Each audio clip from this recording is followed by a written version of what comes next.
Good evening, everyone. Can we come to order? I'm speaking from behind the UP curtain here, but we are here, whether we can be seen or not. Sam, is someone able to call the roll? Where's our secretary, Sasba? Chairperson Freeman. Here. Mr. Schrammick. Here. Ms. Nance. Here. Mr. Steinke. Here. Ms. Warren. Thank you. I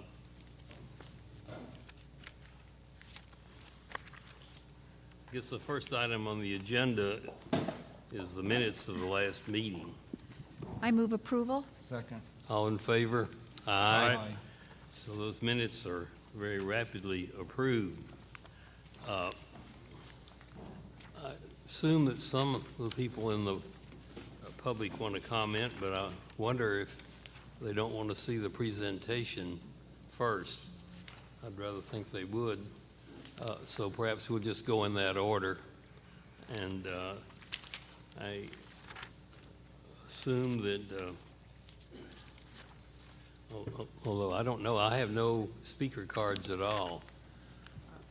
I do have the speaker cards, and there are specific speakers that want to speak to mostly item number 2, and one speaker to item number 3. Okay, well then so- perhaps we should go directly into item number 1 then. And maybe after item number 2, the speakers, after the presentations, Okay, the is speaker someone can going address to that. report on the status of the environmental impact? Yes. Mr. Ed Rogan will be given the status update. Mr. Rogan is principal with Essentia. Ed, Good would evening. you identify yourself and so everybody know who you are? Yes, my name is Ed Rogan. I'm the president of Essentia Management Services. We've been working for about 6 months with the 2 ports and the JPA on the expediting the overall EIR and all the different logistics associated with it, as well as the community outreach and the new website. So good evening to the board and all the members in the audience. And just for the record, so everyone will know it, what exactly is your relationship with the South Coast Air Quality District? My relationship, Yeah. I represent the JPA and the day-to-day execution of the EIR, basically project management of the overall project. And where does the South Coast people fit into it? They are basically what I would call the consultant executing, along with their team, the EIR. And do they have a contractor working for them? They have multiple subcontractors, depending on the specialty, air, transportation, et And cetera. do you interact with them also? Not directly so far. We've only been working directly with the AQMD, although some of their key staff their key consultants have participated in the teleconferences. And you think all that's moving ahead with appropriate intensity? Yes, sir. Strength of purpose to get this job done on schedule? Yes, sir. I have, Okay, well then go ahead. I just wanted to get that out. We're waiting for the overhead projection.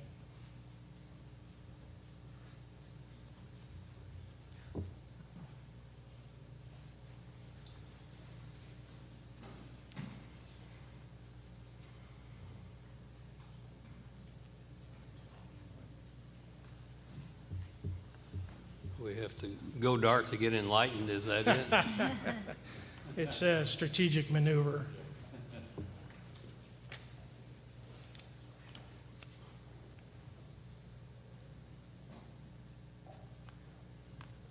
I see something coming up.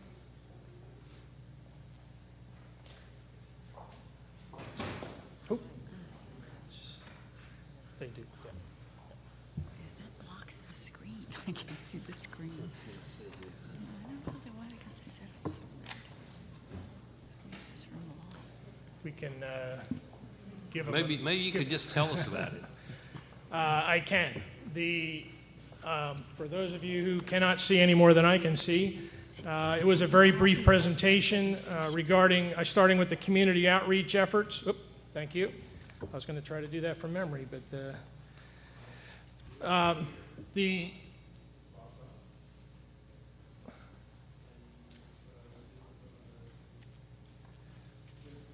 my first issue is the, yes, you have those. I have a copy. Unfortunately, the audience does not. But basically, the overview is I wanted to talk a little bit about the community outreach. On behalf of the JPA, I wanted to make sure that everyone understood that this was not on behalf of UP. They have their own activities. This isn't intended to supplant any of that. And so I wanted to talk a little bit about that, a little bit about the website that we have established in the past couple of months, and it's currently being upgraded, and then a couple of slides on the overall schedule, which I know is probably where everyone would like me to jump very quickly. But with the outreach, it is a significant emphasis of the JPA. Moving around, we've been in 3 different locations now, trying to make sure that we can get as much of the public involved as possible.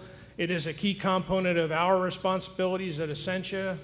Mr. Freeman asked questions about the AQMD. We actually have the lead at Essentia on the outreach on behalf of the JPA and doing things like announcements for this meeting or managing the website.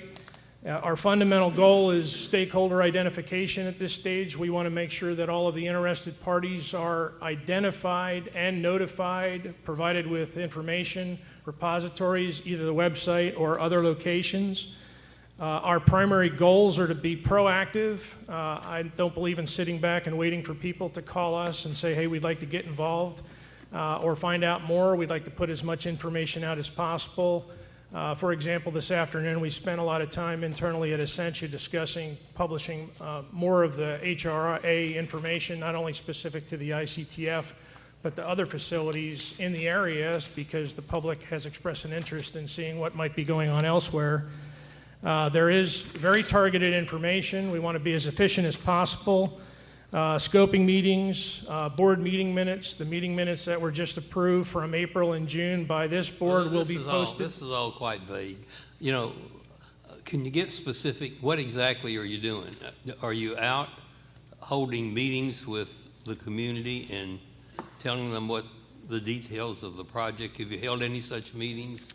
We have not held such meetings. Right now, the number one accomplishment is collaborating with each port to get linkages between this JPA and those ports relative to websites, distribution lists, mailing lists. The community's not terribly interested in that. If you tell me that you want to reach out to the people that will be affected by the project, the first thing is that I don't think that there's sufficient knowledge out there of just what the UP is proposing. And I would just personally suggest to you that probably one very good activity would be, we can't hold enough meetings of this group. We don't hold them often enough, but if you're going to engage in an outreach program, I would think that scheduling, talking to a few community leaders and finding out what would be good times, and just tell them what this project is all about, because we can't get input from the community until they know what the ABCs of this project is, and that would seem to me to be kind of step one. I would agree, but I would call it step 2. We need to know who the interested parties are first, and we're still trying to identify that through sign-in sheets here or people who sign up on the website and express an interest.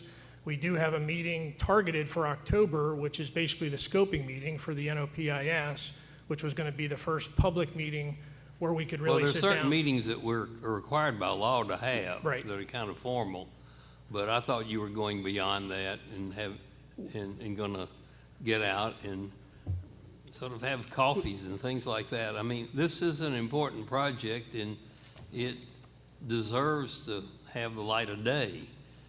You know, the reason I'm emphasizing that is the situation, the status quo is very bad, and everyone in the community has a kind of a negative feeling about that rail yard and the pollution that's emanated. There's a project before us that, from what I understand, proposes rather dramatic improvements. Maybe not enough, maybe not the right thing, but it's different than what's out there now, and it seems to me that one of the things that needs to be done is to make sure that people generally, whether they're professional activists or ordinary folks out there, learn about this. And the more meetings where you have somebody in plain Spanish and English describing the project, I think the better off we're going to be. Then we'll start getting more input. And I'm personally interested in going beyond the very good people who spend huge amounts of time on this and reaching to ordinary folks and making sure that we get, a community involvement here, because we need that to guide us as we go along. I agree with you 100%, and a very key component of our overall outreach plan on behalf of the JPA is, in fact, those meetings. You're just catching me 2 or 4 weeks before we've actually had a chance to implement that aspect of the outreach plan. Okay, and I'm not sure that trying to pre-select who is interested is necessarily the wisest course. I mean, there are a lot of folks that are just real busy and don't have time to come to these meetings who have just as much interest as people who have the time to come. And I think it's our job to see if we can get as widespread involvement in this as we can. That's our goal also, sir. Are you available to community groups that might call you and ask you to come out and speak, or someone to come out and speak? And Yes, sir. We have my name and my phone number on the website as a contact for any kinds of meetings, information exchange, whatever. Okay, thank you. Yes. In fact, if you want to flip over, Greg, to the website. We have a website, ictf-jpa.org. It's been up for about 4 or 5 months. Greg, running the computer over here, is the quote-unquote webmaster. There's his phone number and his email address. We are in the process of upgrading it. The initial website was very routine. Let's get it up so we can get some meeting announcements and things like that out. We've spent the last month working with the 2 ports to get integrated in their communications departments, taking full advantage, as Board Member Freeman just mentioned, the different interested parties that the ports already have identified. Rather than reinventing the wheel, we've posted several documents, the application from UP, the HRA, things like that. We use the site we have a calendar on there. We use it to announce meetings like this. And there is a sign-up mailing list on the last page. If you just fill in your name and hit the submit button, it ends up coming directly to us, and you will get personally notified in the future of just about anything we're doing. Next page. The down and dirty of what I think people wanted to hear tonight. If you may recall, at the last board meeting, the JPA and the AQMD approved fully executing the MOA between the 2 entities. Actually, to give the AQMD credit, they had begun work before that. They had been working for about 6 or 8 weeks trying to get their team in place, trying to actually begin reviewing things like the application. On August 14th, we, the JPA, received from the AQMD the draft NOP and the IS. We've spent the last couple of weeks looking through it, we again being the JPA and the 2 port staff. The good news is that we had intended, according to the current project schedule, to get everything back in comment form to the AQMD by this coming Friday. We actually were able to beat that schedule on the IS, and we provided everything last week, and they have assured us that they will actually have the revised IS back to us by this week, which puts us a little bit ahead of schedule on that. The NOP, we had a teleconference last week involving the port staff, Ralph Appy, or his designee, Lena Mondesantis, as well as Rick Cameron. Helene Smuckler participated, and we have at least forewarned the AQMD what our likely comments are. We discussed those, and we promised to provide those to them by this week, which would make it on schedule. The next key dates are by the end of this month, according to the schedule that we're going by, which is the completion in November of '09. They should have revised both of those documents. I've mentioned they've already promised to revise the IS by this week. Assuming that all goes well, we're targeting October for a 30-day review period and a scoping meeting at some time during the second half of the month, public scoping meeting. And the plan is for the JPA to accept the NOPIS as complete and formulate a comment summary from the review session and the scoping meeting by November. Next page. The meat of the project actually has already started. Again, as I mentioned, the AQMD has put a team together. They've started full blast in July when the MOA was approved and executed. They had actually begun before that, but over the July to December time period, the schedule dictates that the bulk of the EIR be completed, the intro, the project description, et cetera, et cetera. The JPA internally, including both ports, technical staff, legal staff, et cetera, are supposed to produce and collaborate with the AQMD, the DEIR, which is going to be made available to the public sometime in the April to May timeframe, including a public meeting. And the last remainder 6 months of the schedule is response to comments during the summer of next year, finalizing the EIR in September, October, publishing it, and trying to put it on the agenda for a future JPA board meeting targeted right now in November of 2009. So that's basically the presentation of the overall schedule. I'm not sure if you have questions about the schedule, but Well, when will the EIR be completely drafted? I the can't- in other words, when will there be a complete product that someone could comment on? March of '09. And you're telling me we're going to take from March until November to decide whether it's any good or not? No, sir. The April and May is dedicated to the public review. June and July is dedicated to revising the document. Well, I would hope that we try to do something extraordinary to try to get the public to kind of make their input as we go along with these various meetings so that when this document is finished in April, it will reflect one way or the other the ideas that the community has. I mean, this project is not a mystery. I mean, its fundamental elements can be described in 10 minutes. I mean, we don't want to try to make this more complicated and take longer. I mean, the reason I'm emphasizing this, you know, we might vote this thing down. It may never get approved, but it does inherently promise, suggest, propose massive reductions in pollution. And every day that goes by that we don't either approve this or reject it because there's something better, is a day that some people are getting contaminated. And I want to, and I think all of us here want to inject not a sense of business as usual, but a sense of extreme urgency. And, you know, the whole environmental process in this country is in serious danger of collapsing because energy has become a crisis. And good projects are treated the same way as bad projects. They take forever to get done. And I just want us to use some non-business as usual, extraordinary efforts here to deal with this thing in a shorter time frame. I understand that it's going to take the better part of between now and March to actually draft it all.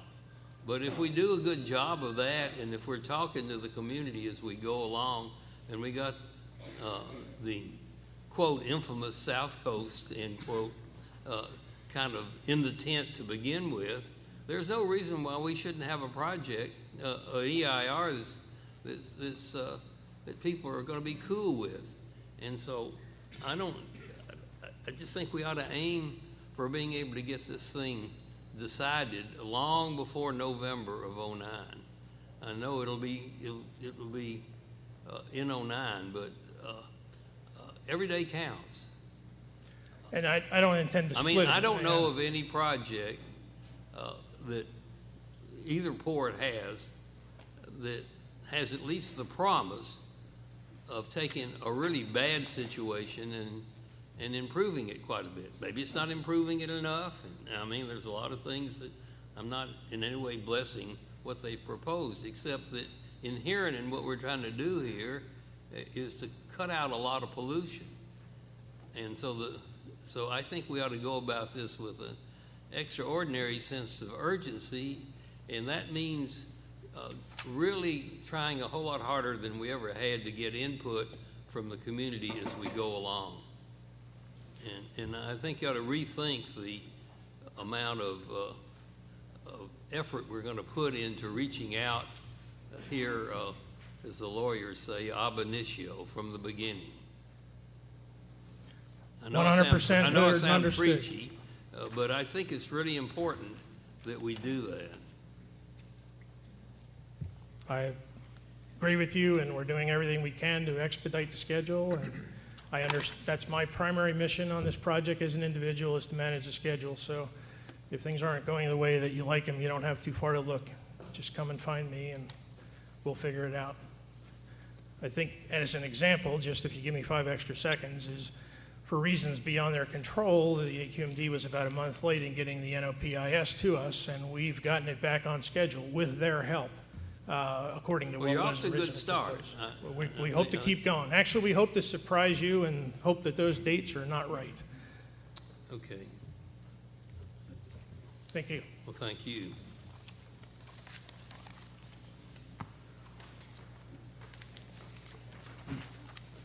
Guess we get to, There were no speakers that wished to speak to address this item. Oh, I'm sorry. I just got one speaker that would like to address item 1. Joan Greenwood.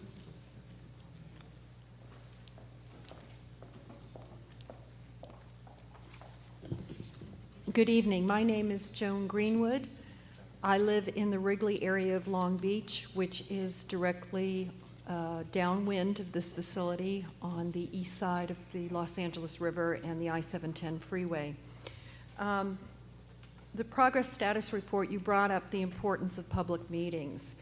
And I have found that over the years, because the EIR process is an administrative one, there is a tendency to only do what is required by that administrative process. So I congratulate you in suggesting greater outreach to the neighborhood groups that are organized and active and interested. The reason for this is really you can get your message across in about 10 or 15 minutes. These 2-hour-long meetings plus that I've been attending for at least 10 years on this same general subject area, at least I see starting the EIR as being progress. So we do, and we do have joint meetings between the Wrigley Area Neighborhood Alliance and the West Long Beach Neighborhood Association periodically. But again, these presentations for most people, 10, 15, 20 minutes.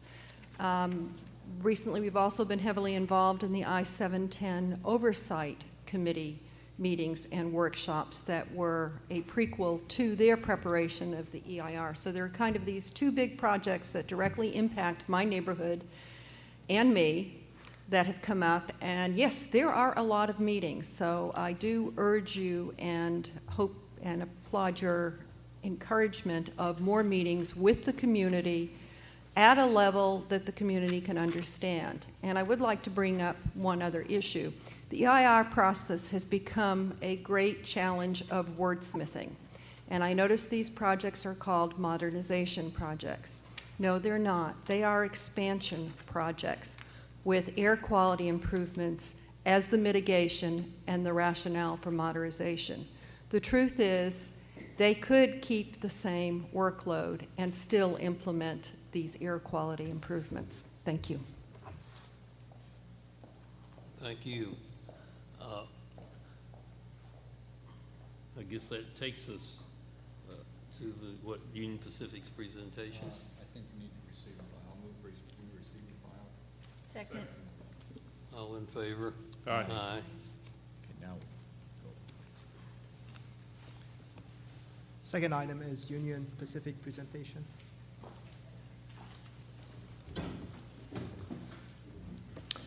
Good evening. I think you know I'm Barry Michaels. I represent the Union Pacific. I am the project sponsor for this project. I am from Omaha, Nebraska. This evening, Andy Perez, who is our Port Public Affairs Director, will be joining me in making the presentation. Andy, stand up so you know who you are. Thank you. We're really grateful for you, the JPA, allowing us to come today and make a third presentation here to the board about our modernization project. I'd like to tell you that we listened to you very closely at the last couple meetings. President Freeman challenged the UP, and I quote, to develop something substantial to deal with the trucks.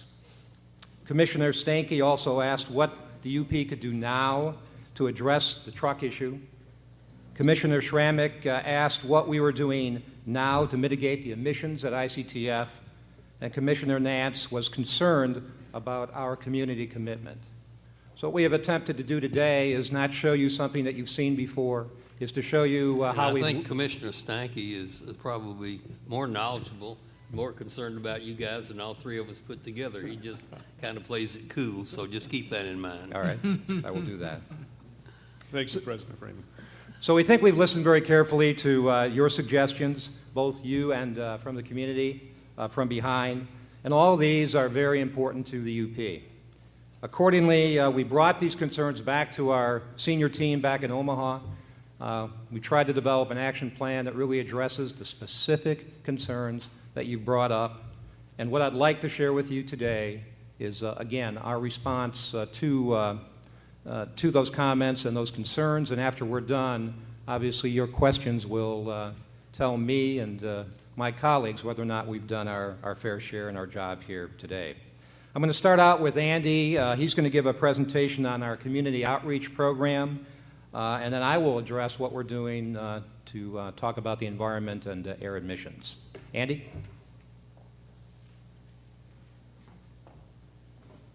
Members of the JPA, the community, city staff, port commissioners, I'm Andy Perez. I'm glad you got the memo on no neckties. The rest of the crowd didn't, obviously can't read very well. I got the memo. I'm Andy Perez, the Director of Port Affairs for Union Pacific, and I've been on the team since November of '07. Although I've lived in Long Beach for 20 years, I grew up in Wilmington, so it's good to be home here. I went to all the local schools, put myself through college, and Geraldine, we're neighbors. I'm on Bigsby and Weston, but I'm trying to make my way towards your part. One of the neat things about my job at Union Pacific is that I'm in charge of the community giving budget, charitable contributions, and giving back to the community. We're always looking for innovative, creative ways to demonstrate our commitment to the communities, and I'm here tonight to talk to you a little bit about that. You can see from the slide there that we've talked to a lot of people, over 100 different community members from all walks of life. We've talked to everybody from school principals to our fence line neighbors. We've met with Adrian Martinez and David Pettit from NRDC, Candace Kim from Coalition for Clean Air, Jesse Marquez from Coalition for Safe Environment. We've talked to a lot of people, commissioners, port staff, city staff, and elected officials. Nonprofit organizations would include Judy Ross and some other folks, and I'll go into detail right here. I'm real excited to announce that when I came to UP in 2007, our community giving budget was $92,000, which represented the community giving budget, the Union Pacific Foundation grant program, and the Principals Partnership Program. Well, I'm happy to say that year to date, as of 2000, that's a 63% increase. We're now giving $150,000 as of today, and it's going to get better. How much better? You know, I'm always looking at, that's a good question. I'm always looking at good opportunities to partner, and we'll talk a little bit, and you'll see right here from this slide, but if you have good ideas, and I know there's some folks from the nonprofit community here, bring them to me. I get a lot of requests for funding, and we're expanding our presence. We're always looking at new ways to give back to the community. You can see there's a good cross-section of nonprofits that we support.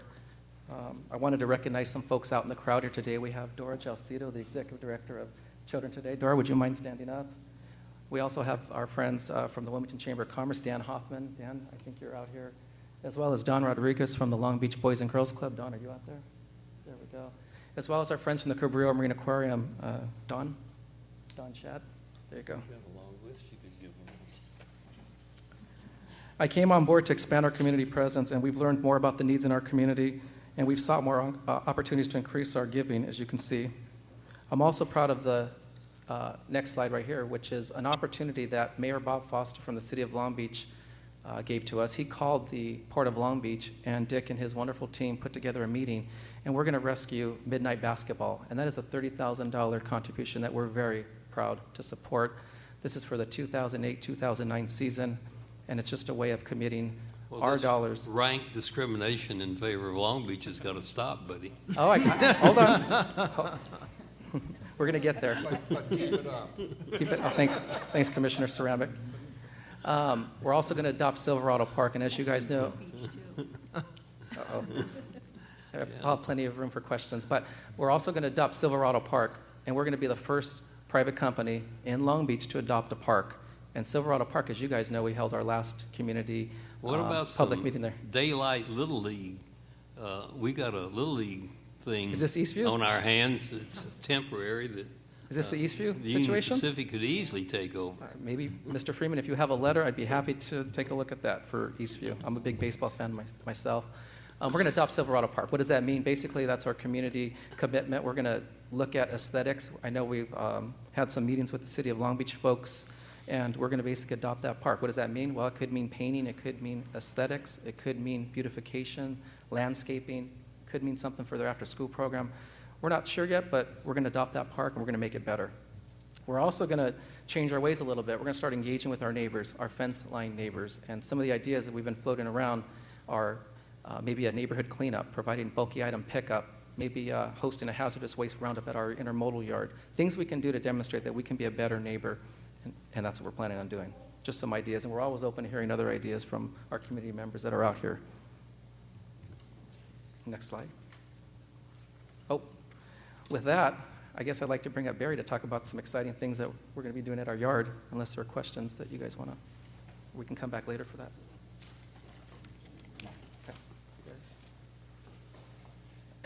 Thank you, Andy. As I said, I'm going to just talk a little bit about air emissions and emissions and what our plans are.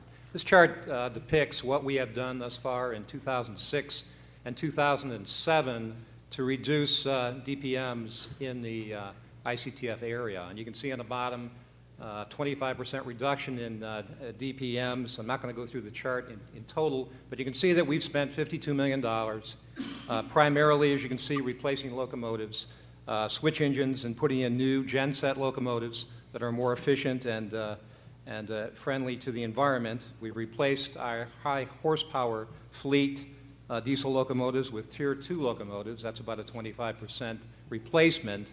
And we have eliminated about 15 Hosking tractors that are operating right at ICTF. So the total DPM reduction there is 5.67 in a 2-year period between 2006 and 2007. Are we done? Absolutely not, but I think we should. But in the interest of full disclosure and fairness, this was done pursuant to decisions made by regulatory agencies, as I understand it. I mean, I'm not knocking it. I mean, right. The reductions are great, and it's good, and it's appropriate that you bring them to our attention. But I think that the complete story ought to be stated, which is that these were done pursuant to orders from EPA, and as I understand it, if I'm wrong, I want to be corrected. But No, you are correct. But as you said, we have heard from the public in the past that we haven't done anything to clean up the yard. Whether or not we're regulated to do it or whether we did it on our own, the point still remains No. that we've reduced 25% It's of a the good DPM. point to make, but it is relevant that you did this under the force of law and not voluntarily. Absolutely. Don't stand corrected, but I do agree with you. Thank you. Next slide. Okay, there is a health risk assessment HRA mitigation plan that we have. We submitted our plan in January of 2006. Our mitigation plan for HRA was posted by the ARB, the California Air Resource Board, last week. There is a community meeting to discuss this mitigation plan, which we have been told will be held later this month in September.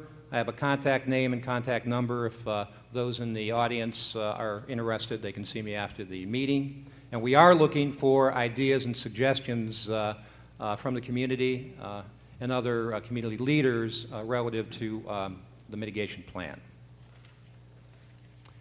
Okay, pretty exciting news here, we think, on the electric truck pilot program.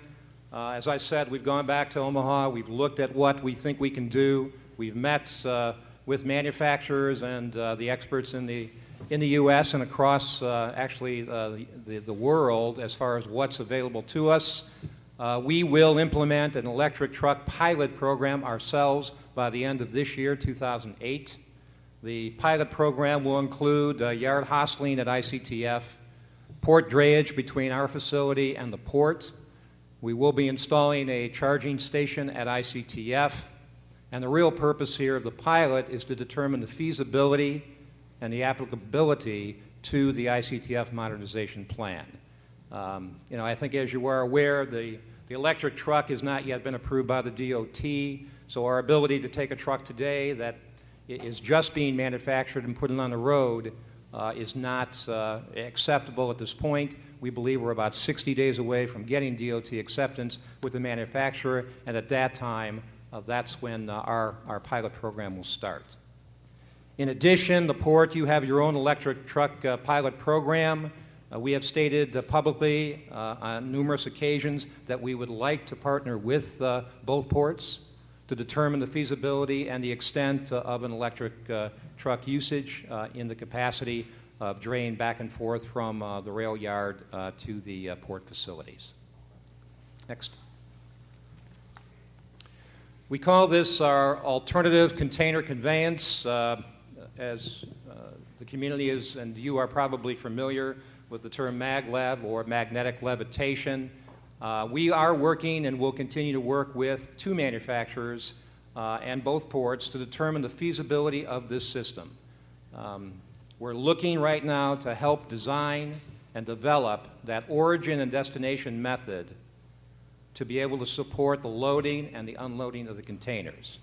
As we said before, the technology to move a container between A and Z is out there. It's existed for some time.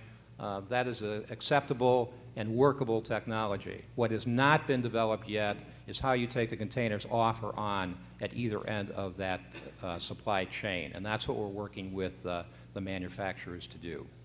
We will coordinate with the ports, as you see, or other private entities to secure the financing for this pilot project if and when that design can support an actual operation between point A and point Z.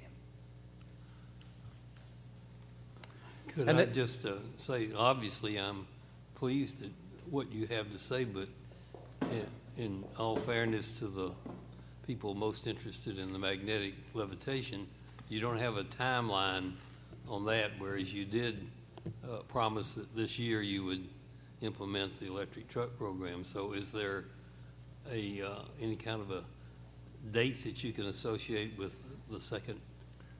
I'll give you my best estimate from what the truck program I can say this year, because we have talked to the manufacturers. They have assured us they're going to have a product this year. I appreciate that. And we believe them.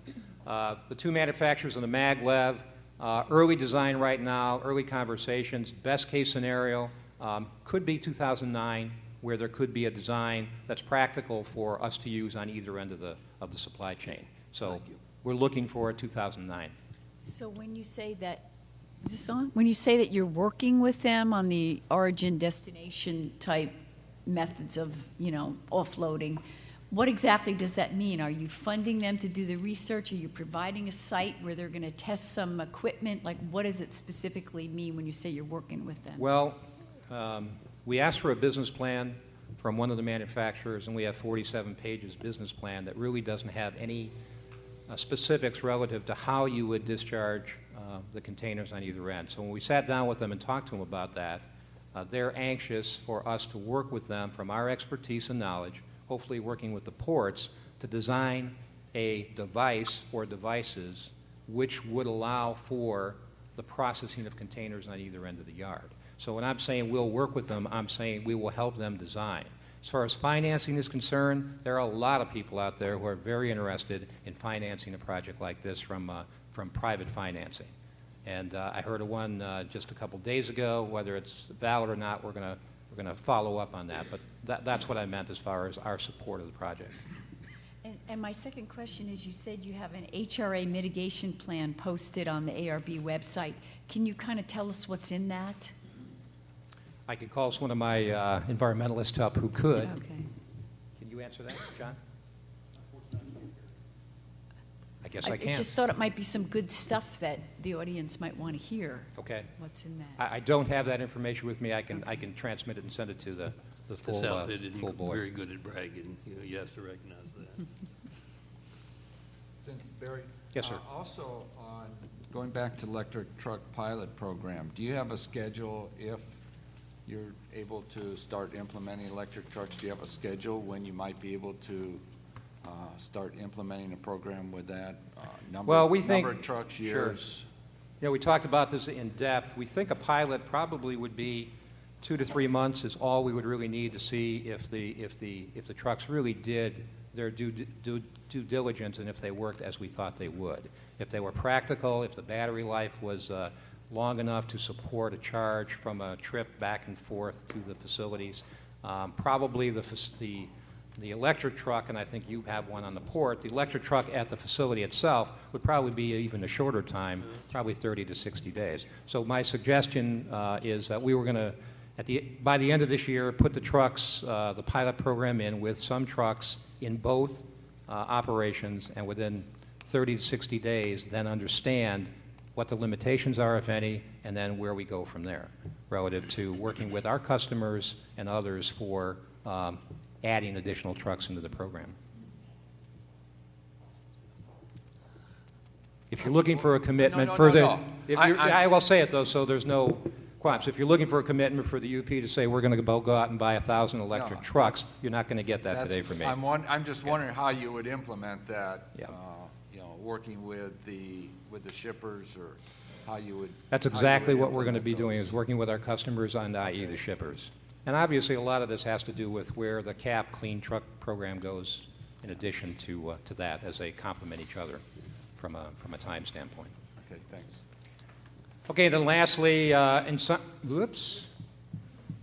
summary, we believe that we have and will continue to support the communities in which we operate here in the LA Basin.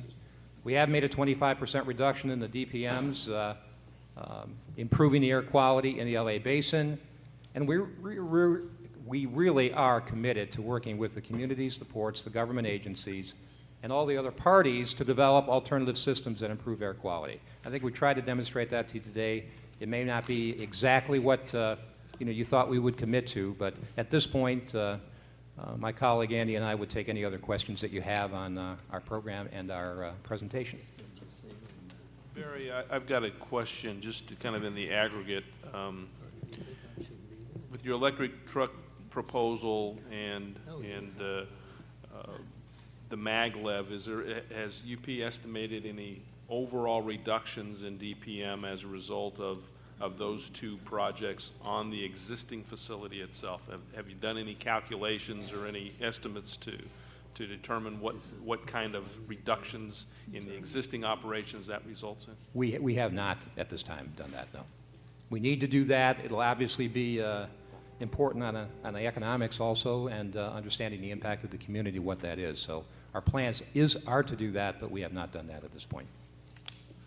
Well, I want to personally thank you for making a firm commitment to a pilot program on the electric trucks. I think that's a definitive positive step. I also want to note that even though I incurred the wrath of my chief financial officer by holding up the $8 million, which is the next item on the agenda, is a kind of a, shall we say, incentive for possibly a matching set of actions by the UP. I am concluding from your presentation that you are saying thanks but no thanks to matching the $8 million in whole or in part in any way. Yes. Okay, you have to take the good with, when it comes, and move on. Does anyone else have any questions or comments in this presentation? I think we probably have some people in the audience. Thank you very much. Thank you. We have about 11 speakers. As usual, I will announce the first and the next speaker, and if I could remind the speakers that they have 3 minutes. First speaker is Tom Pelletier. Second speaker is Elena Green.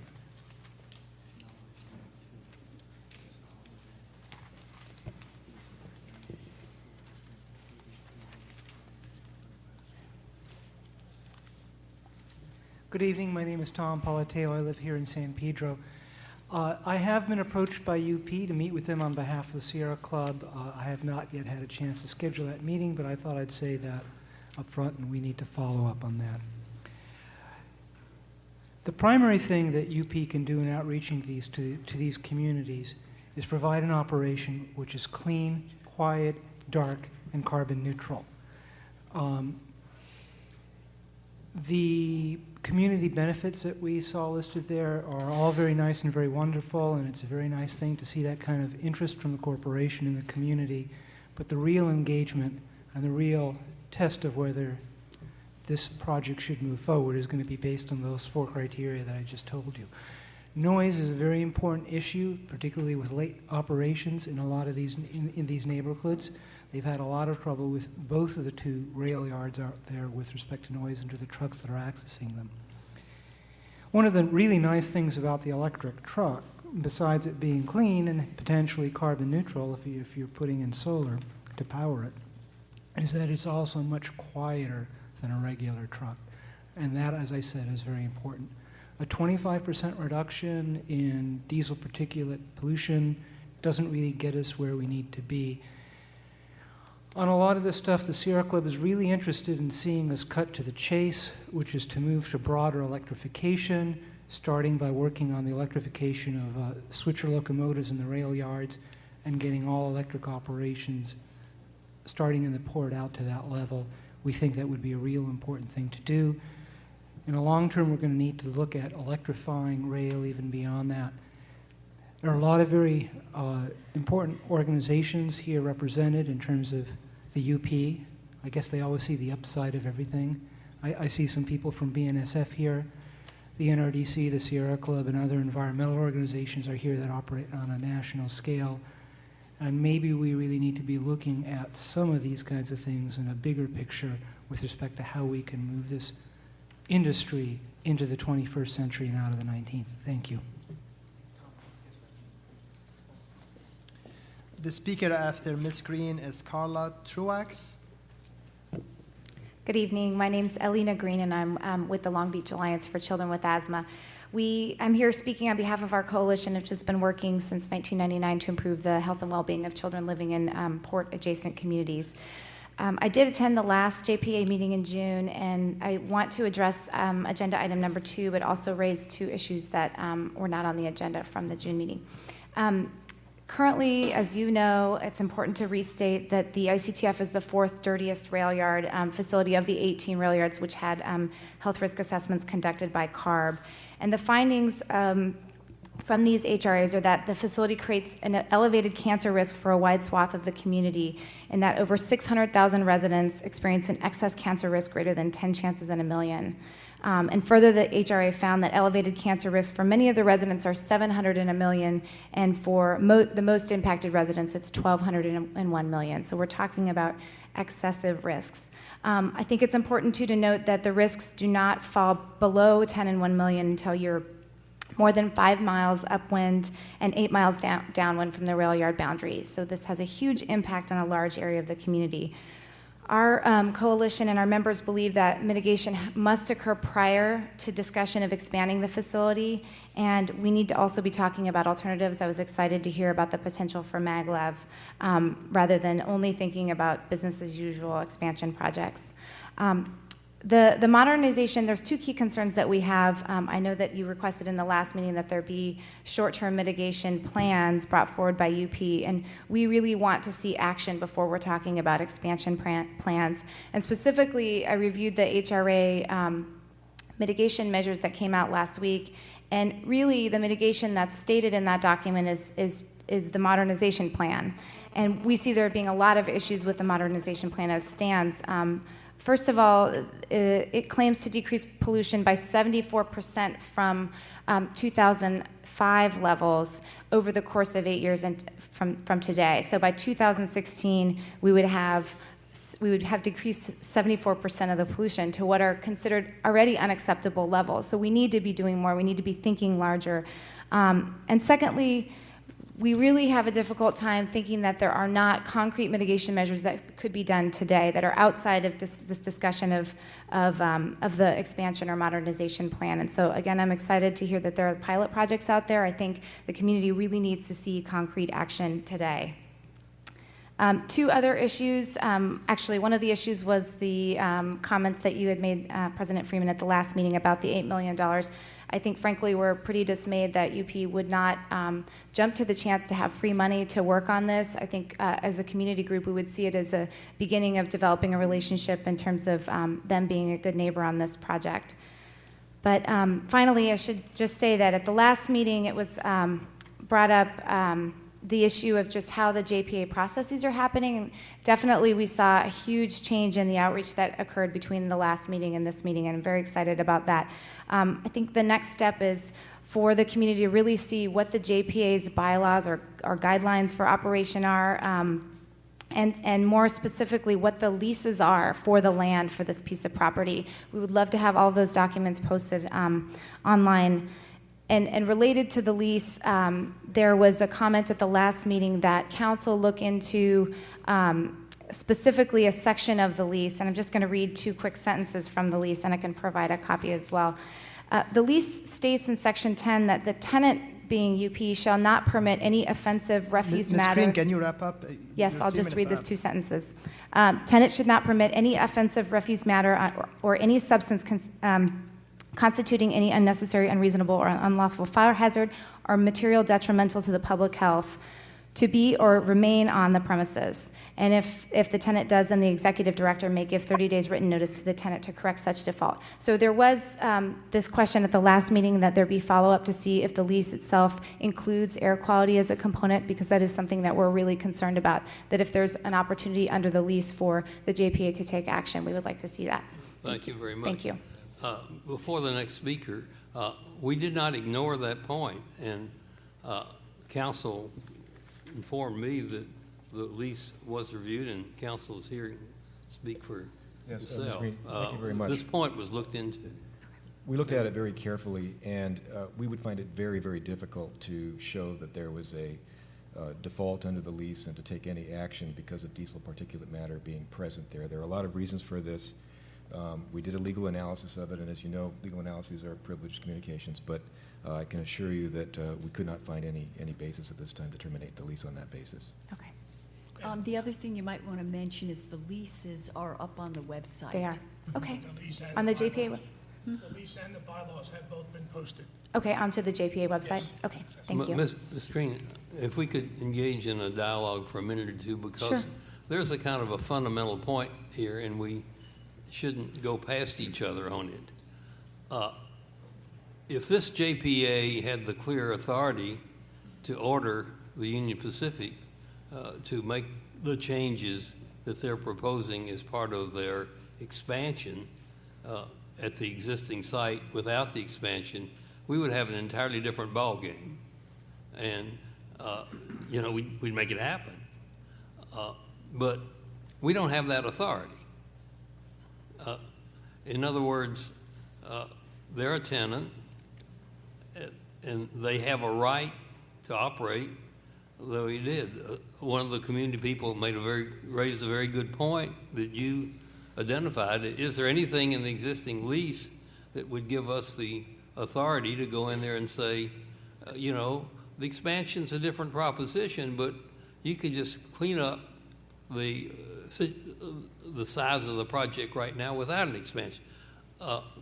We had our lawyers look into it, and they tell us that we don't have that kind of authority. Now, given that situation, it seems to me at least that getting on with this EIR and trying to make call it expansion project, I don't care what you call it, is clean, is technically feasible, is the way to go. It seems like we're cutting off our nose to spite our face if we say just they're bad people and they're real bad because they're not cleaning up right now. We're not going to do anything at all but just leave the status quo. It just seems to me that that's not in the public interest. It's in the public interest to pursue this application and to try to come up with the best possible expansion project that we can come up with. I don't know how to separate the expansion part from the status quo. Maybe you do. I don't. Well, if I can just make a comment on that, you did say a dialogue. I understand that you all have the authority to delay the EIR process, and obviously UP wants to move forward with an expansion project because it would be doubling the capacity that they would have at this facility. Yes, there's the potential for mitigation in the process as well, but I think as a community group, we're already dealing with unacceptable levels of pollution. And why in the name of common sense would we want to delay it? Because the pollution out there is killing people now. Exactly, but we don't see the modernization project as really bringing us to much greater levels of pollution than we have now. Well, then comment on the expansion project. I'll call it an expansion project. Comment on that. Give us your input as what could be done. But it's pretty clear that we can have a rail facility out there that is a whole lot less polluting than what's out there now, and they are proposing at least some rather serious measures to reduce the pollution.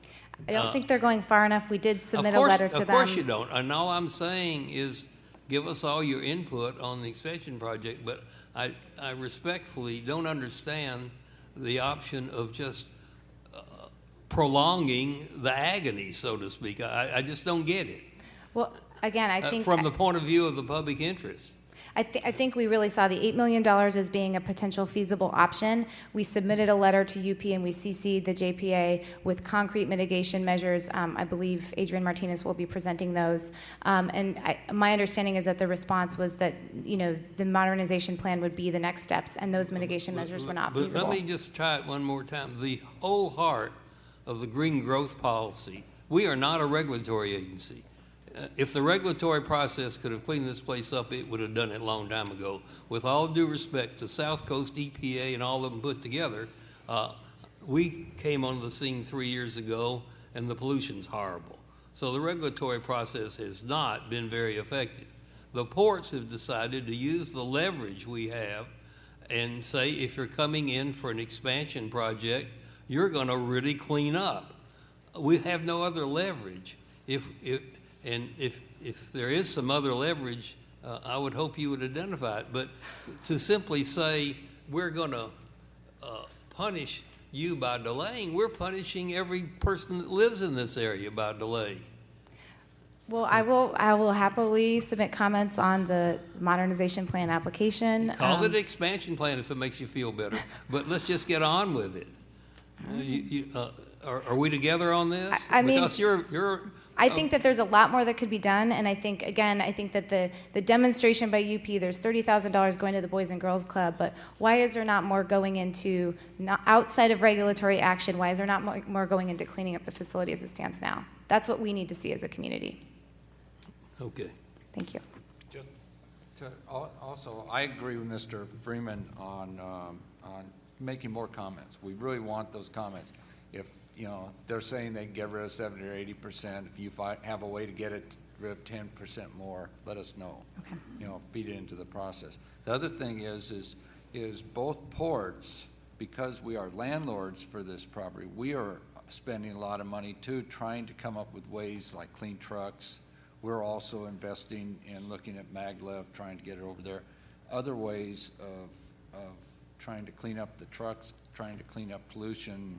We're investing heavily in the ports, looking at electric, everything that we can in the port. So we're investing in trying to get some of this technology into ICTF also, so. I guess just the concern is if we move forward on the EIR and we haven't fully exhausted looking at maglev or electric trucks or what all these things are feasible, we might find ourselves in the same situation we are today. Let me just assure you that this electric truck option was something that we initiated.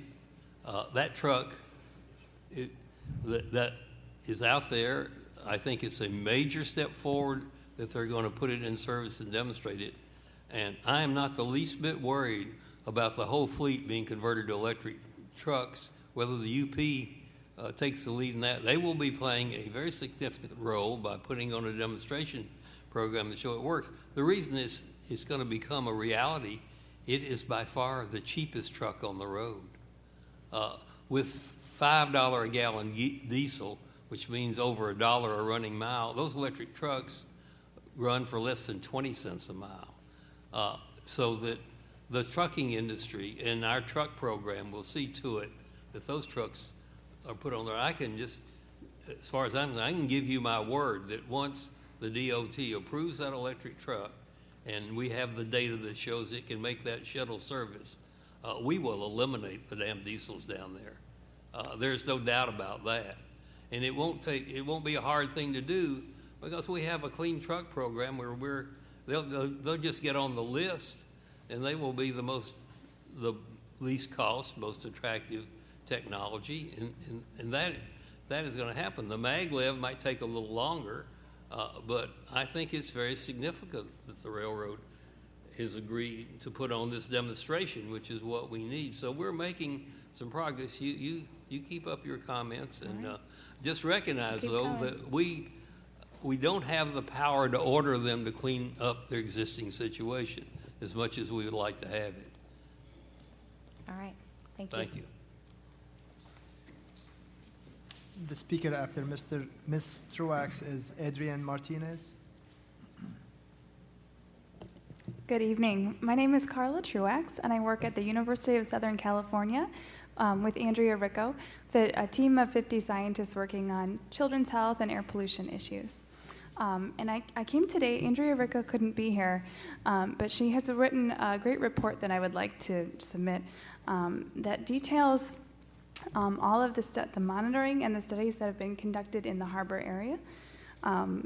It's very concise, and it shows the breadth of the studies, which is very surprising. Very quickly, a few of the highlights are that elemental carbon was the second highest monitored near the ICTF in the harbor area, a study by AQMD. The diesel PM... Excuse me, would you repeat that again, because I didn't quite hear you. There were several monitoring stations in the harbor area that the AQMD was monitoring, and the site right next to the ICTF was the second highest, just after the 710 freeway, for elemental carbon, which is a marker for diesel exhaust. Also, diesel PM was twice as high as the other harbor sites, and that was a study done by the Desert Research Institute.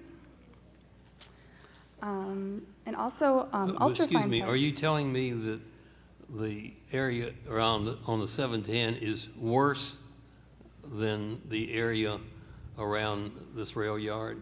For the elemental carbon in that study, yes. Which is a 710. precursor of particulate matter. Exactly. Yeah, well, that's interesting information. And the same with the ultrafine particles, that they were highest at the 710 freeway, but this area right next to the ICTF was the second highest of the harbor sites. And this report has a list of references of scientific studies that detail the health effects of each of those pollutants I was just referring to.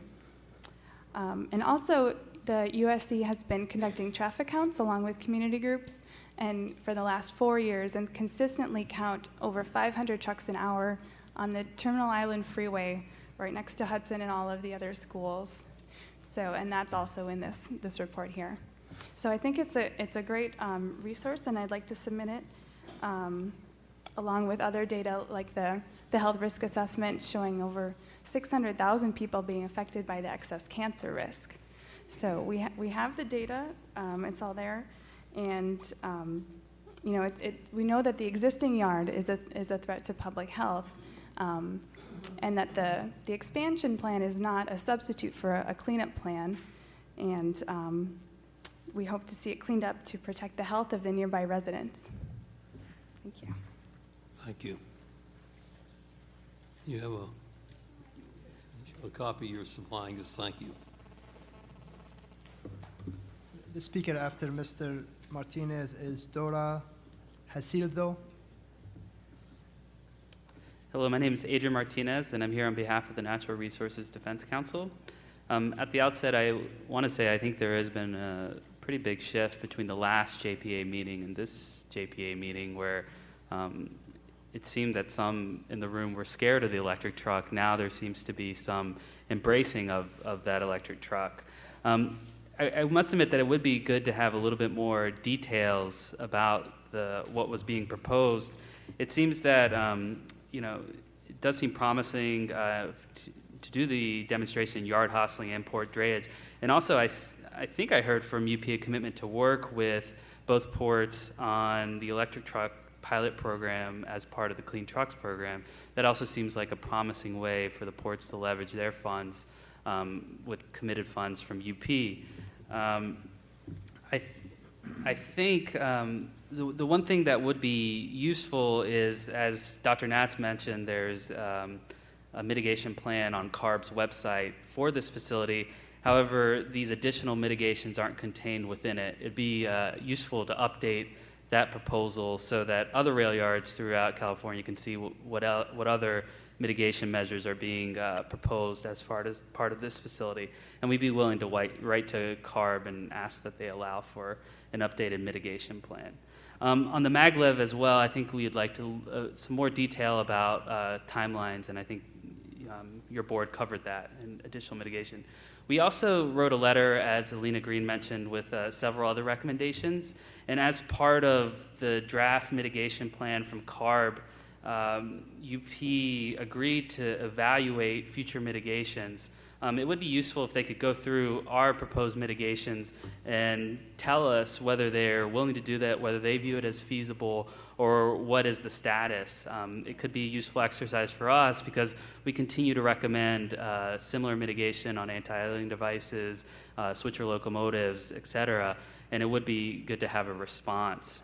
It would be preferable if this happened hopefully by the next JPA meeting, because I sense that you want to move things along rapidly. And some of those mitigations were providing funds for the Technology Advancement Program, which could go to things like electric trucks. Also looking into electrification of the facility. Now we understand that that's a big region-wide and national issue, but it would be useful for some response from UP on that issue. Thank you. I want to thank you for the brief you filed in the truck litigation. I read it. It's my view of your excellence as a lawyer has just gone up tremendously. I appreciate that. So it's really Melissa in my office. So. The speaker after Ms. Hasildo is Dan Hoffman. Good evening. My name is Dora Hasildo. I am the Executive Director of Children Today, and we run child care and family support programs for children experiencing homelessness in the city of Long Beach. We serve children as young as 6 weeks and on up to school age with a child care and therapeutic program. I'm really here to talk about the community outreach component, simply because, as you know, many of you who are familiar with nonprofit, we are mission-driven. We're about service provision, and oftentimes, because that's the priority, finding the funding to provide the service and move the mission forward can be a challenge. And I wanted to speak a little bit about our partnership, our recent partnership with Union Pacific. In February, we expanded our program, doubled our capacity, and doubled our budget, and Andy Perez actually came out, provided us with an unsolicited grant, met our staff, toured the facility, and really, for us, gave us the social support, the social responsibility piece that we look for in community partners. Certainly, it's not typical to get unsolicited funds, and so that support really allowed us to see that, someone earlier mentioned the idea of a good neighbor, and a good neighbor is taking part of that social responsibility, that ability to respond when there is an issue or a crisis in the city.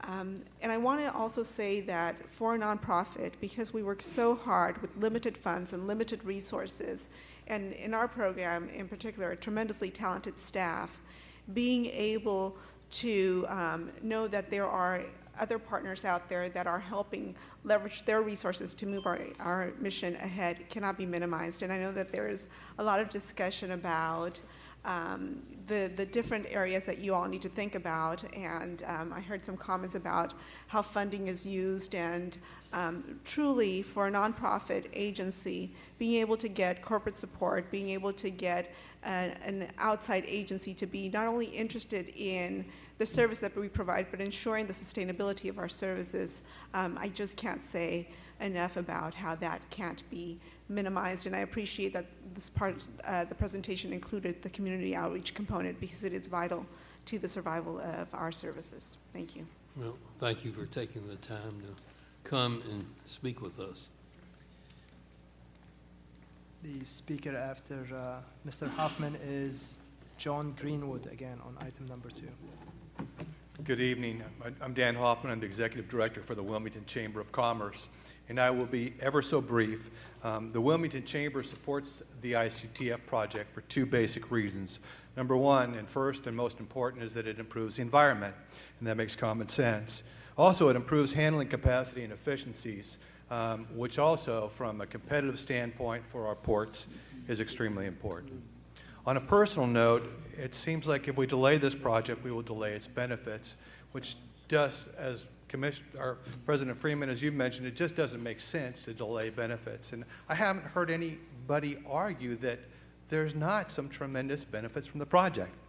While the new facility will allow UP to double their capacity, and this is a sense that I got when we had our public meeting, when you had your meeting in June, is that, capacity is going to double, we're going to double the trucks. From what we've observed over the course of the last couple of years, that's not very probable. That's not likely to happen in the short term, certainly. And so I guess to sum it up, why don't we take advantage of the benefits that we can derive from this new project and do it as quickly as possible? Thank you very much for your time. I appreciate it. Thank you, sir. Speaker after Ms. Greenwood is Angelo Logan. Good evening. Again, my name is Joan Greenwood. I'm with the Wrigley Area Neighborhood Alliance. I'm their environmental We're glad to chair. know it hasn't changed in the last 10 minutes. No, but I know they keep it for the record, so we want to make sure it's complete in case anybody new came in. I wanted to make a comment on the emphasis that's being placed on health risk assessment numbers. Having recently looked into the origin of health risk assessments and their purpose, it is really a means of ranking what you should do first, second, or third. It was meant to give the regulators a handle on how to prioritize their activities. I think one of the things that we do have to bear in mind is that what really counts is the absolute emissions, the tonnage. But if you started stating it in terms of tonnage, you're probably not going to impress people as much as by an 80% reduction. What my concern is we have indeed noted that as goods movement grows, by 2016, the decrease in risk will reverse and go back up again. And I do want to remind everyone that this is a probability number. And as far as the impacts of these emissions, a single exposure can trigger the downward spiral to cancer or to asthma. So the health risk number really isn't the best tool, but it's one that makes everything sound the best. And it is important that we move forward as quickly as possible with these improvements. And again, what I've never understood about diesel particulate emissions, the knowledge that they were harmful is not new. We've known this for decades, if not centuries. I do not understand why the air regulators are so overly cautious compared to our water and soil regulators, because the maximum risk that they allow is 10 in a million. And again, even with this expansion and the improvements in air quality, we still have a significant problem in our area. And we do, as we look at the outreach to the communities and the funding of programs, the point is a lot of help can be made by simply helping people retrofit their own air conditioning and air systems with particulate filters. I know in my house it would probably cost about $3,000 or $4,000. So while these programs are great and they bring people here who will support them, the point is we still haven't addressed the core health issue, and we're spending a lot of money on it. So again, it bothered me to see that Hudson School had to apply for a grant to get an air filtration system. And I think a lot more of the mitigation money should be going to helping those individual homeowners in the immediate vicinity of this expansion project, because there's still going to be the noise. The particulates are out there, they're mixed with the soil. People will be continued to expose to the risk, not just from the immediate emission, which is used in the modeling, but from the continued blowing of these harmful chemicals throughout our atmosphere, settling and going on. So again, I can't overemphasize the importance, yes, of your clean truck program, but you can immediately help people by getting them these air filtration systems into their homes, into their workplaces, into their schools. Thank you. Thank you. The speaker after Mr. Logan is Jesse Marquez.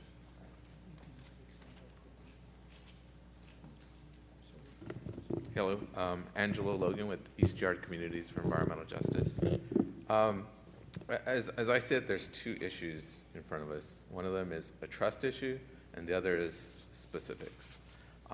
There's a lot of comments about how fast we move and moving to a better environment and better situation for local communities. I can say my participation and my involvement with railroad issues has built more and more distrust working with both BNSF and Union Pacific. I say that because there's been effort for the last 10 years to work with both Union Pacific and BNSF to clean up their existing mess. The state of California conducted health risk assessments in most of the major rail yards in Southern California and found extremely high levels of risk in most of these yards.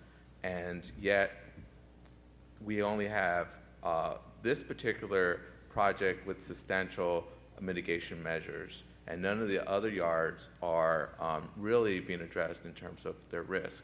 And I think that adds to the distrust from the community's perspective in these projects. And so I say that because if you want to build trust, you're going to have Union Pacific's going to have to clean up their existing mess. That's just on the trust issue. On the specifics, I believe that that when we're looking at this project, that we need to look at what the risk is to the local community, not just what the reductions are from the emissions from existing sources, but what the risk would be as an outcome of the project. If we're going to move towards a better environment, we need to look at a risk that is acceptable. And that may vary from a person to person. But if you look at regulatory agencies, it may vary from 10 in a million to 20 in a million. If Union Pacific can get their project down to, say, 10 in a million, that may be a acceptable risk level for some people. But what I would say is not just looking at the emissions and the emission reductions, but what the risk is to the local communities, and is that acceptable for this body? And it's your moral obligation to protect the health of the public. And so when you're looking at this project, I would suggest you look at the overall health risk. Thank you. And that's exactly what we're going to do with the help of people like yourself that will make comments. But I think that, Angelo, if you'll listen, I think the point you're making is the same point I made. We cannot have a project out here with an acceptable risk without taking this project through the EIR process and shaping it as best we can with all of the thoughts that we have. The status quo is absolutely unacceptable in killing people, and I I must say, I want to inject some sense of urgency into the Absolutely. so-called environmental community out there to work with me to try to clean this place up as soon as possible. The time does matter. Absolutely. And we have an opportunity here. No one is saying that the project as proposed is perfect, probably not even the railroad. And, you know, trust is a whole nother ball game. The force of law is what we're talking about here in terms of what we end up prescribing with this project. But we do have, the railroad has, in a sense, if you want to think of it this way, put itself on the chopping block by coming in and saying, we want to expand this project and we're going to expand it in a way that's acceptable to the community. So let's take advantage of that, but do it with a sense of studied urgency. Absolutely, I agree, and I think that this body should not accept anything less than the best available. If they can get it down to a cancer risk that is closer to 20 in a million, the better, but that's, you have the authority We've to also do got to look at the greenhouse gas issue, which, with all due respect to the environmental community, you have not emphasized. I mean, I do understand that the local pollution has got to be your number one issue, but everyone on this earth is equally under siege from carbon and global warming.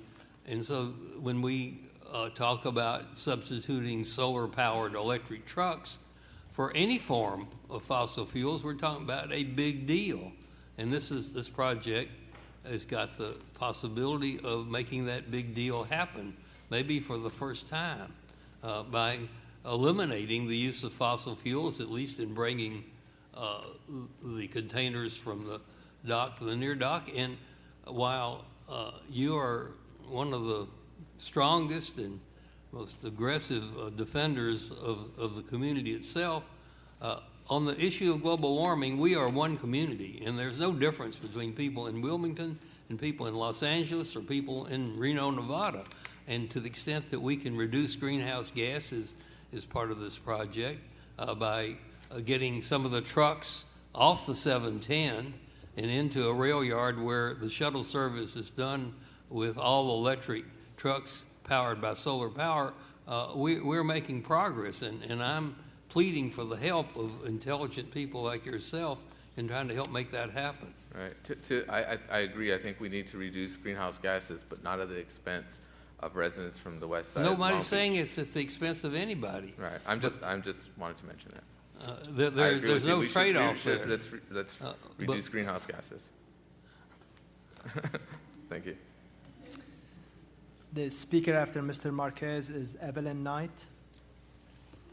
My name is Jesse Marquez. I'm Executive Director, Coalition for a Safe Environment. I've lived in the harbor all my life. Today I'll be speaking about solutions and alternatives to the problems that we're faced with. I want to compliment you and the work of Union Pacific in going forward and looking into the maglev. That's something we've been supporting since we became first aware of it back in 2000. We have been in discussions with almost every company that has made or has proposed to make any type of maglev facility. There have been several that have kept in constant contact with us. Maglev Technology, for example, has met with us every 2-3 months. They call us almost monthly to give us updates on what they're doing. So it's really good to see that progress is moving forward on that. These are things that I would like to see Union Pacific and the JPTA go forward with in supporting. One of them was just demonstrated last year in Roseville, which is the Advanced Locomotive Emissions Control System, the ALEC system. We believe that is a viable technology that can be implemented at Union Pacific. This past April, they just published their report in terms of the results of that ALEC system, and it showed that it was 92 to 97% effective in capturing all NOx, SOx, and PM. We realize it can't capture everything, but that's a big lump right there that you can capture right from the get-go. And so I would like to suggest that that be one of the things that Union and Pacific also invest in. One thing that's been brought up already is regarding public health. Again, sometimes we need to deal with things on a very, very local, close issue level, and that is in providing health care. We're now going to the point now where we're realizing that some of these industries and technologies are causing public health problems. We must help solve and take care of those that are afflicted. We have recommended in the past that they establish a public health care fund. Therefore, monies can be given to local clinics, local hospitals, and other health care providers so they can provide the immediate health care. Also, some families can't afford even some of the prescription medicine and other equipment. One time I visited a mother and her child one evening to drop off some papers, and I noticed that she said I had to change the filter in one of the machines because her son was going to go to sleep. But I noticed her going to the kitchen, walking out with a rectangular piece of paper that was the filter. And I thought it was strange because the machine's round. So I asked her, I go, by the way, Mrs. So-and-so, why is the filter rectangular? Don't they make round ones? And she says, yes, this is a paper towel because I can't afford the expensive filters. So sometimes even basic supplies, can help families. All of us are aware of inhalers. Well, if you don't have a medical plan and you have to buy an inhaler, but you do have a medical prescription, they cost about $24 a piece. That's very expensive. Many families are having to go to Tijuana and they buy a 3-pack for $18. So providing health care funds can help or assist the residents as well.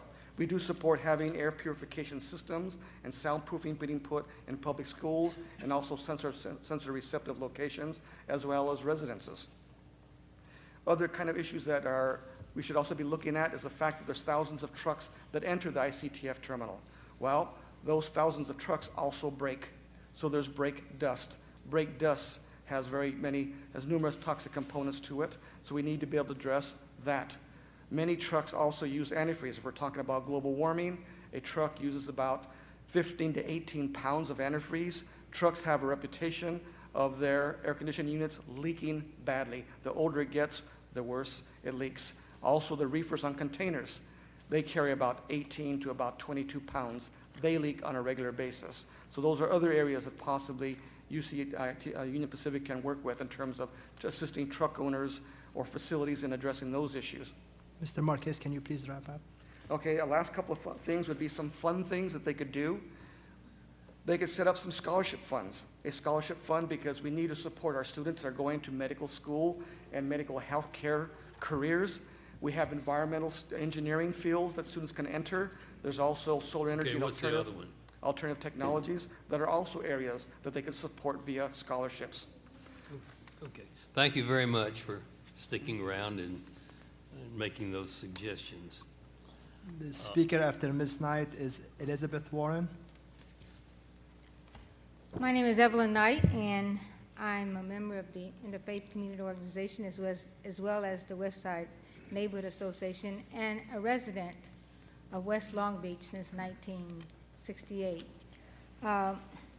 I really appreciate some of the things that's been discussed, the improvements, especially we talked about the electric trucks as a possibility at the last meeting we had here, and I really see that the tone is a little bit more sensitive to some of the needs. But I also would like to see a better design for sharing and involvement and outreach to the neighborhood residents, the people who really are affected on a day-to-day basis for the impacts of the pollution and the particulate matters that is affecting their health.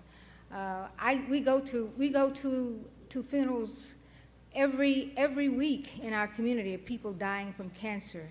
My own niece, we just took her to the hospital yesterday for asthma, and my brother passed away from lung cancer.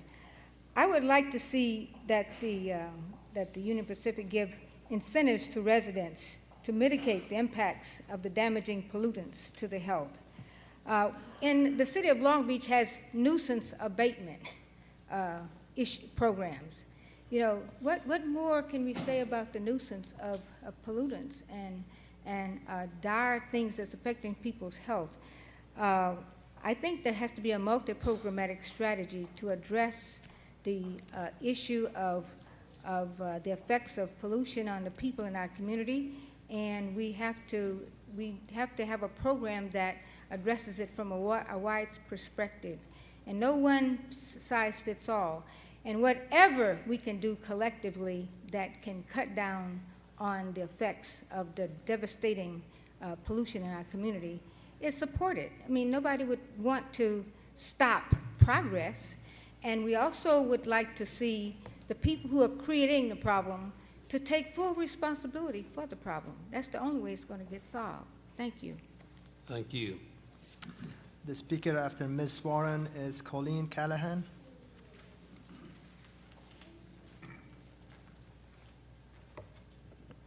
Good evening. Good evening, board members and staff. Thank you for the opportunity to address the board this evening. My name is Elizabeth Horn. I'm the Executive Director of Future Ports. We welcome the developments in this project as presented by Union Pacific this evening. And before I go into any details, let me just preface my comments by saying that we have listened and we have heard the community's concerns, and we are very aware of the negative issues surrounding the ports. We acknowledge that there are health impacts from port operations and believe that we can do more to improve our environment. I've lived in San Pedro for 12 years. I've been working with the ports and the community for over 14 years. So I've heard it, I've witnessed it, and I've lived it myself. And one of the reasons why one of the job that I have is, which is not just a job to me, is because I too want to make a change and a difference. Future Ports wants to see difference at the ports. The difference we want to see is balance. We want to ensure that the ports continue to provide the economic stability that this region needs to support all of us with good quality of life and good jobs, jobs with benefits like paid vacations and health insurance. We know from history that if we don't build the infrastructure, people will still come here. Again, history, the economists, the expert studies that have been done show the best way to provide a sustainable economic engine is to allow the ports to build the supporting infrastructure like the ICTF project. It allows them to make the opportunity to make investments to upgrade their equipment and make their operations more efficient. Whenever efficiency is increased, emissions are reduced. In other words, we grow green. So we've heard the community say that the railroads have been bad neighbors. They're dirty, they're noisy, the health risks are high, and guess what? Railroads have admitted that. They did it tonight. They've owned up to it. So now what do? Well, let's move on it. Let's do something about it. UP is willing to do what's been asked of them and to look into the green trucks. They're going to buy a few trucks, see how they work. They're going to even put in a recharging station. They're going to examine the feasibility of maglev. They've already replaced equipment and reduced diesel particulate matter by 25%, which we think is a good start in the right direction. And so far, they're committing to contributing $150,000 a year locally to the community just this year. And more. Pardon me? They made a commitment to go beyond that. And a commitment to do more. I heard them. And that's just in this community. That's just here. That's just Andy's budget. So we may have had 2 years of declining imports at the ports, but just like the stock markets, this is a long-term investment. We may have a short dip here and there, but the time is now for us to take the opportunity to allow us to make positive changes, build the critical infrastructure needed, and be ready for the upturn in the economic cycle that is certain to come. Doing nothing is certainly not an option any longer. We've done no significant construction for years, and all we've gotten in for that is 6 years of time and money spent on environmental documents and more pollution. So Commissioner Freeman, President Freeman, your comments about the sense of urgency is very well received. We appreciate that very much. So we urge this board to expedite the EIR, get this and other projects in the queue underway so we can create thousands of construction jobs, logistic jobs, and other good jobs, keep people employed, our economy and our ports moving, and oh yeah, we'll be cleaning up the air while we're at it. Thank you. Thank you. The final speaker on this item after Ms. Callahan is Emmanuel Rosales. Good evening. My name is Colleen Callahan with the American Lung Association of California. There are some good elements of UP's ICTF mitigation plan that I analyzed, the American Lung Association analyzed. However, the American Lung Association has some concerns with this plan that are relevant for tonight's meeting. First of all, by going through each mitigation measure proposed in the mitigation plan, it's clear that UP is planning to make progress on emission reductions. But once you look closer at each mitigation measure, it's not as clear what is being done above and beyond on a larger degree beyond what's required or will be required by EPA and ARB. And second, we found it troubling that the report shows that UP plans to wait until 2012 to fully mitigate all their proposed critical clean air measures. In fact, the majority of projected emission reductions will not occur until 2010 or later after the release of the EIR. Your comments about having our hands tied to some extent are well taken, but there seems to be a willingness from UP to be a good neighbor, and as such, we would hope that as a good neighbor, UP would willingly expedite their timeline. The need to do so is clear. For nearly a decade, there's been a growing body of research revealing significantly elevated levels of elemental carbon, a marker for diesel PM, near the ICTF. As you know, a slew of scientific evidence demonstrates that exposure to traffic exhaust and diesel emissions are related to serious respiratory health problems, asthma, cancer, and premature death. And to emphasize what's already been said, ARB's health risk assessment made it clear the facility is causing elevated cancer risks to nearly 600,000 residents. So because of these reasons, we need to see a comprehensive cleanup plan. A comprehensive plan would include innovative measures to reduce all harmful pollution, including noise and light pollution. And again, we appreciate the willingness to be a good neighbor, and as such, we ask UP to go further and to take the $8 million to do so. As a good neighbor, we would hope that UP would implement the majority of mitigation measures, as I mentioned, within the next 2 years instead of afterwards. And as a good neighbor, we would like to see that the ICTF, which has also been stated tonight, can indeed operate a facility that falls below accepted cancer risk threshold levels. And finally, because communities matter, community members should be continuously engaged on this issue. We do not want to say too little, too late. Thank you. Thank you. Is that it? There's Emmanuel Rosales is the final speaker on this item. Thank you very much for the opportunity. My name is Emmanuel, and I am a resident of West Side, Long Beach, and I am a parishioner of St. Lucy's Catholic Church. I just would like to share what has been earlier expressed by Mr. Angelo Logan about the problem of lack of trust on the part of the local community when dealing with Union Pacific. We're looking really, as a community member, we're really looking forward to see Union Pacific doing the cleanup now. I'd like to be corrected if I am wrong. My humble understanding is that the JPA offered $8 million to be matched by Union Pacific for them to clean up. We are very disappointed that the railroad turned it down.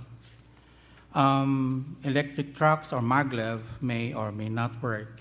They could take certain action now, and they chose not to. And this hurts our trust of Union Pacific's commitment to clean up. Thank you. Thank you. Well, I think we've had a lot of useful comments. Is there anything more that any of the commissioners wish to say on this item? The action is to receive and file. Yes. I'll move it. Second. All in favor? Aye. I think the next item is now routine, I would say. Shut that one off. Could we have a motion on that? Motion to approve distribution of funds. I'll second. All in favor? Aye. Takes us to item. Sam ought to like that. I'm delighted. Actually, there was one speaker that has signed up to speak on this item, Carla Truax again. Number 3. Still, she said no. She doesn't want to speak now. I rudely preempted her, and she now chooses not to speak. Thank you. Item 4 is sort of an administrative item. Is Yes. there anything to be said on it? Just to mention that both ports of Los Angeles and Long Beach have been paying some expenses in association with the ICTF JPA application from Union Pacific, and this item is a memorandum of understanding to reimburse both ports for the funds that they have expended for an amount not to exceed $90,000 over 3 years for Port of Los Angeles, an amount not to exceed $50,000 for Port of Long Beach. And we recommend that the board authorize us to expend these funds and reimburse both ports. We have a, Move approval. Second. all in favor? Aye. Aye.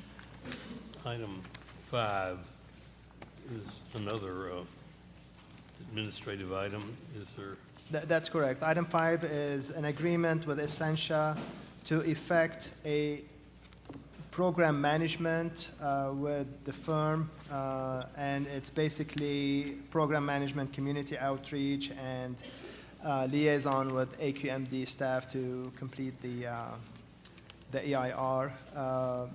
Staff recommend that the board approve the contract with an amount not to exceed $471,605.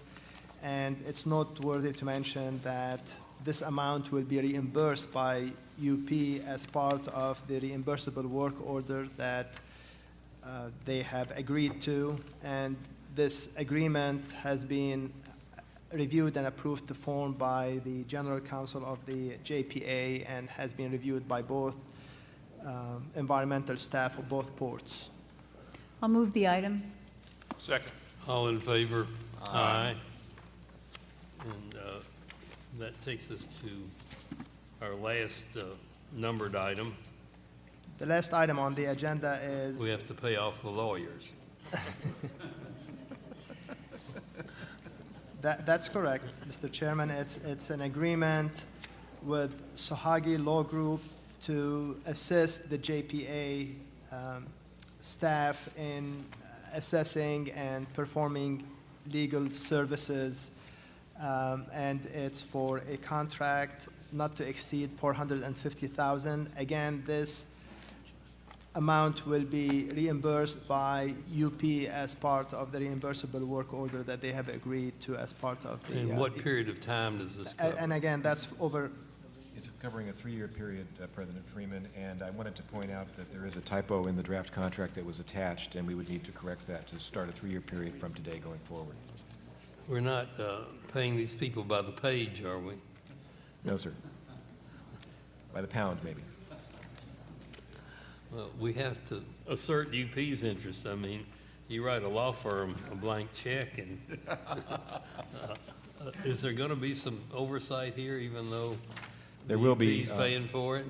That is correct, President Freeman. During the course of this contract, I'll be overseeing it personally, as well as Mr. John Blatt, and we'll be responsible for its performance.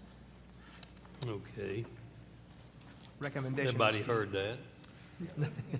Recommendation to approve. Second. All in favor? Aye. Aye. Is there any other business to come before this body this evening? If not, is there, Move adjournment. Second.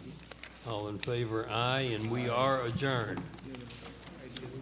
Thank you, everybody, for coming down. Scooted over 2 items.